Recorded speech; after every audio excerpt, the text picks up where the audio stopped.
Dear students, I am Ramakrishna BN, Assistant Professor of Physics. See, in our previous classes, we were discussed about conservation of energy. So, definition for conservation of energy, conservative force or non-conservative force with examples, conservation of energy in a conservative force field. Today, in this class, so we'll discuss about the applications or illustrations for it. Applications or illustrations of conservation of energy. First application is, as per your syllabus, vertical oscillations of a loaded light spiral spring.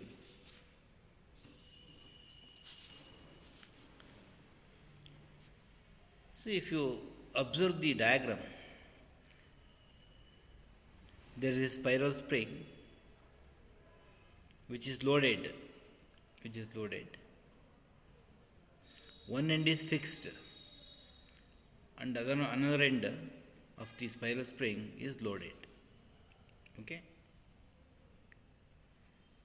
Let the spiral spring loaded at one end and fixed at the other end.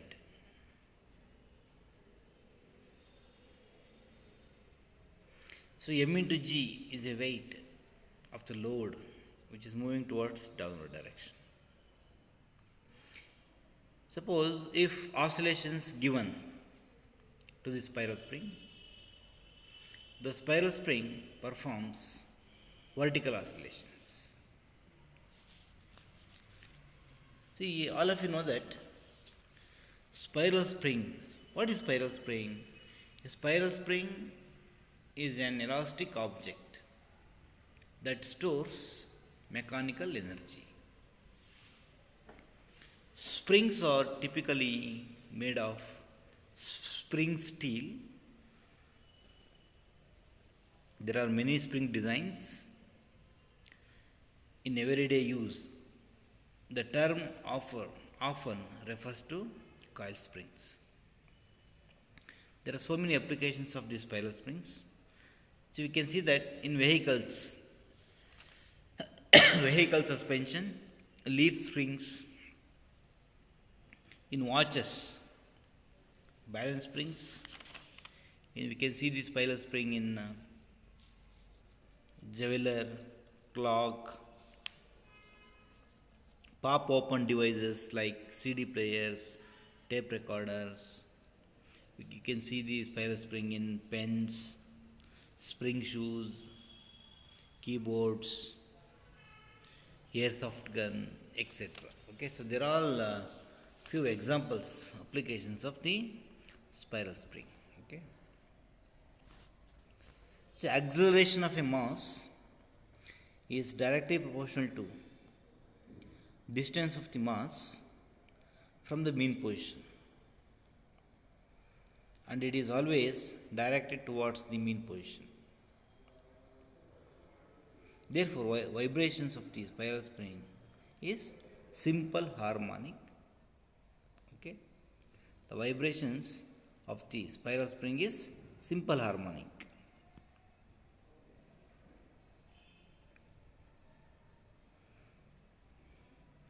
Suppose if the mass m moves with velocity v, then the kinetic energy is nothing but half mv square. So we are all familiar about it. Suppose if k is the spiral spring constant. Okay, if k is the spring constant, then restoring force F equal to minus kx, because force is directly proportional to the spring. Force is directly proportional to displacement. F proportional to x, or F equal to minus kx, where k is the spring constant.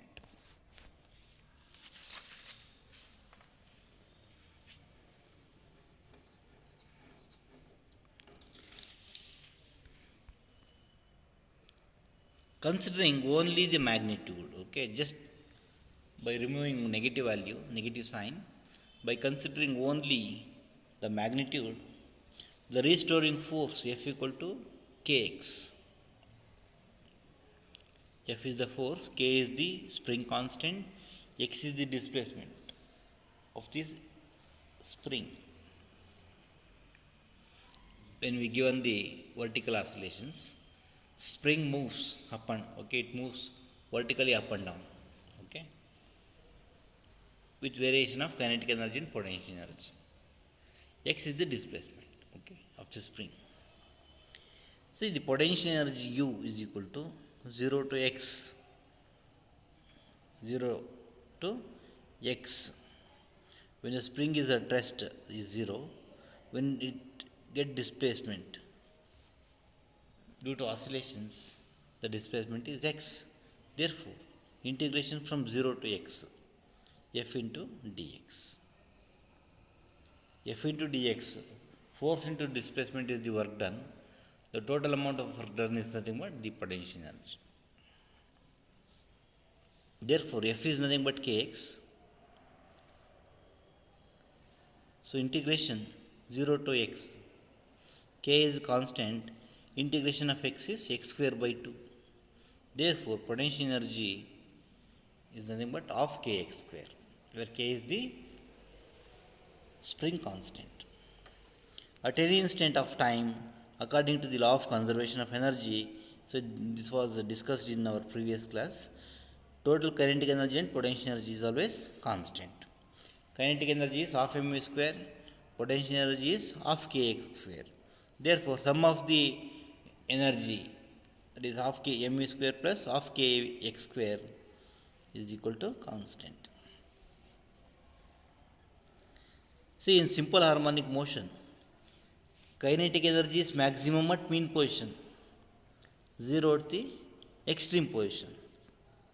Whereas in case of potential energy, the potential energy is 0 at mean position and maximum at the extreme position. Okay. So therefore, just you should be knowing that in simple harmonic motion, kinetic energy is maximum at mean position and 0 at the extreme position. Okay.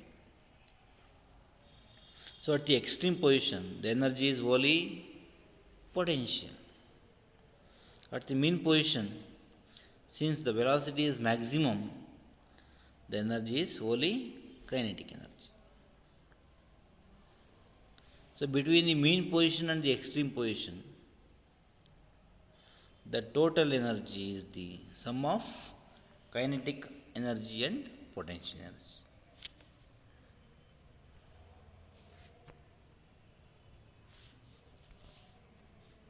Okay. So these are the some of the points related to the vertical oscillations of a loaded light spiral spring. Okay. Here we have to show that. So we have shown that the total energy is always a constant. Okay. The second applications or illustration of the conservation of energy is calculation of escape velocity in the gravitational field of the earth.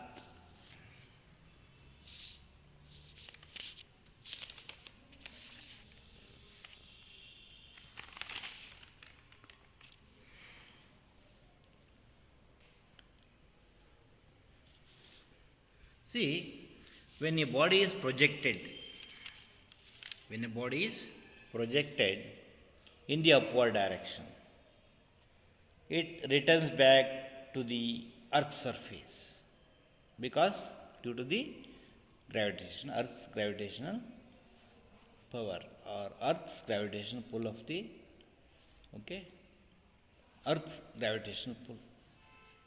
Suppose if you throw the stone upward directions, it falls down. That is because due to the gravitational power. Okay. If any object throw upward directions, it reaches the maximum height. That depending on how much of kinetic energy is applied to them, and it comes down, okay,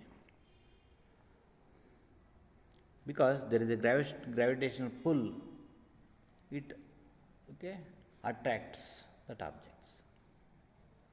If the body is projected upwards with such a velocity which will make it to escape from the gravitational pull of the earth and won't come to earth's surface. Suppose if any object, if it is okay, if any object that should be escaped from the earth, then it has to move with some minimum kinetic energy, okay. The minimum velocity with which a body must be projected to escape the gravitational pull of the earth is called escape velocity, okay. That means object should having a minimum velocity, okay, minimum velocity.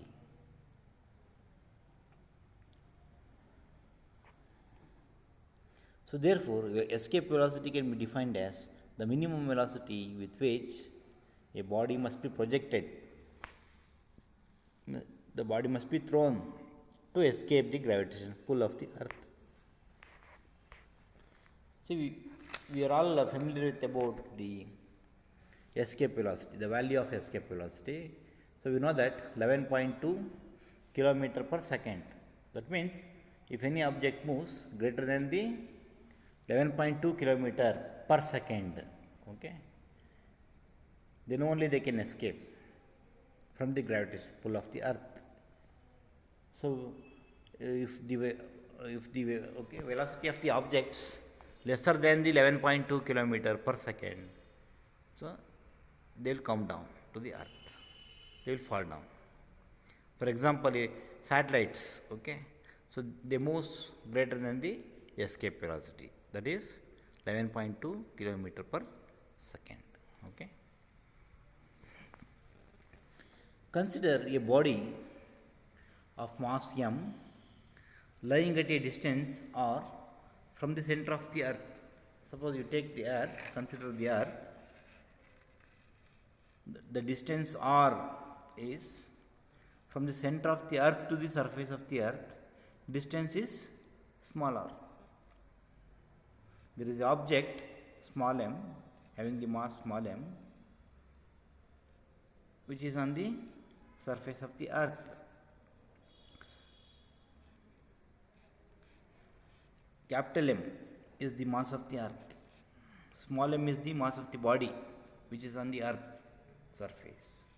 Small r is the distance between the center of the earth to the surface of the earth, okay.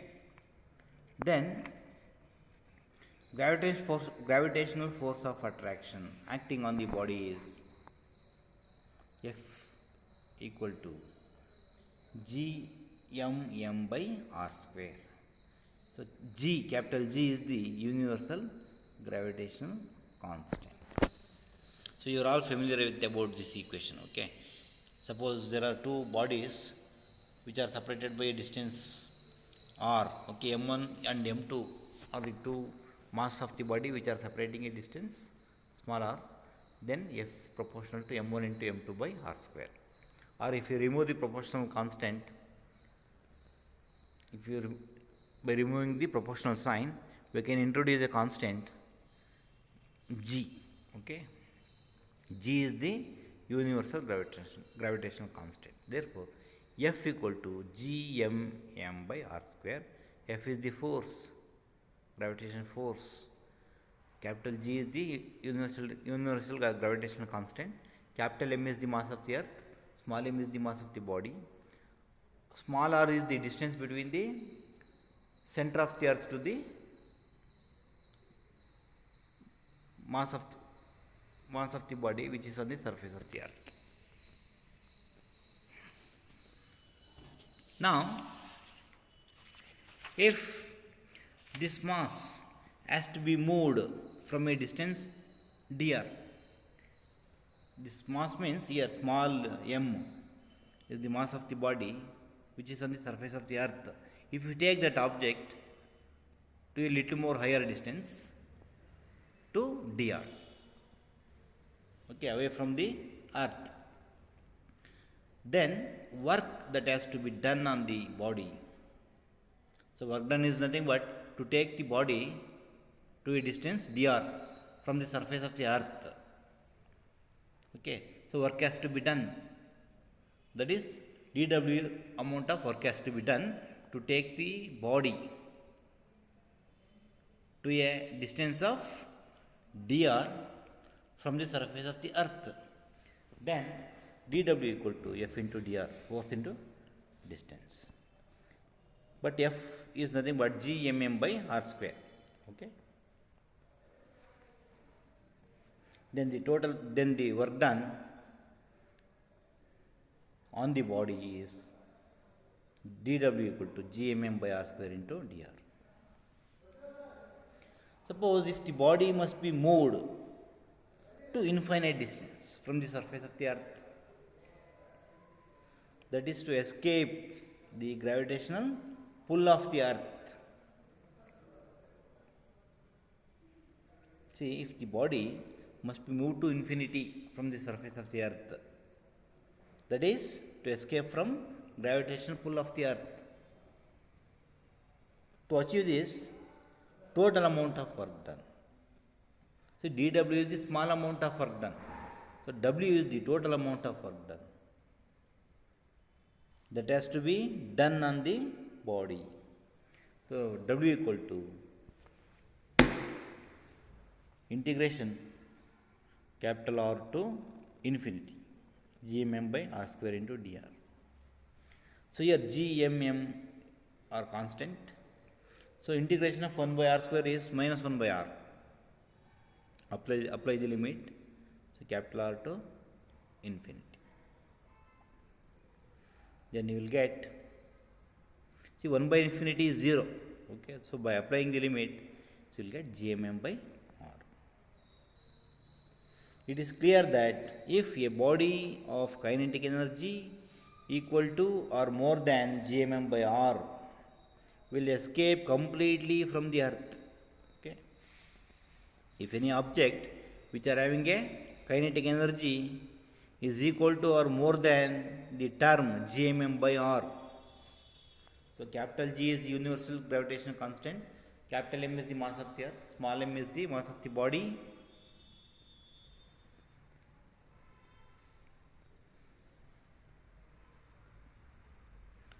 and capital R is the radius of the earth.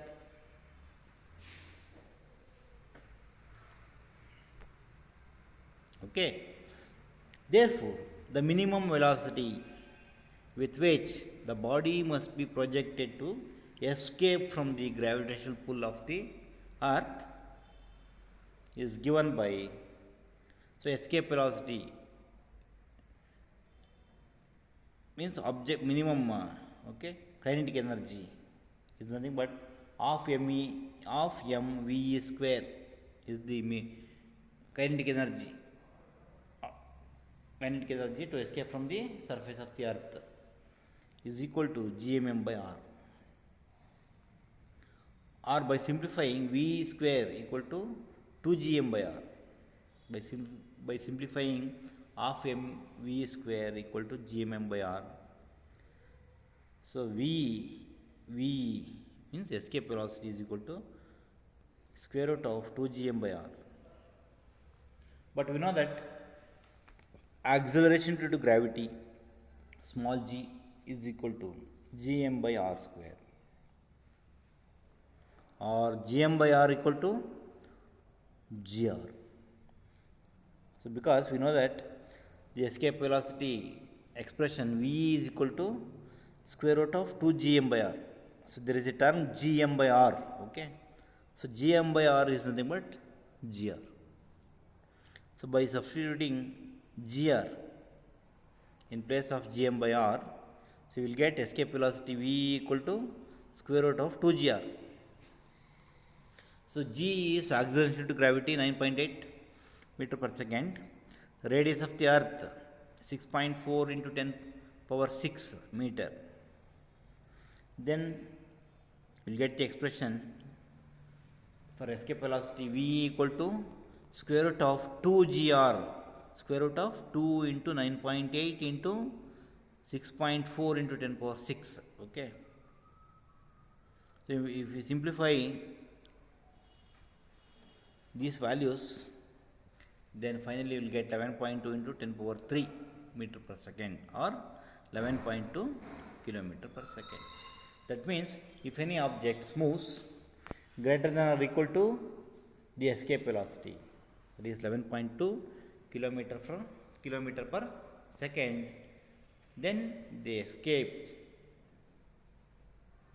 from the gravitational field of the earth.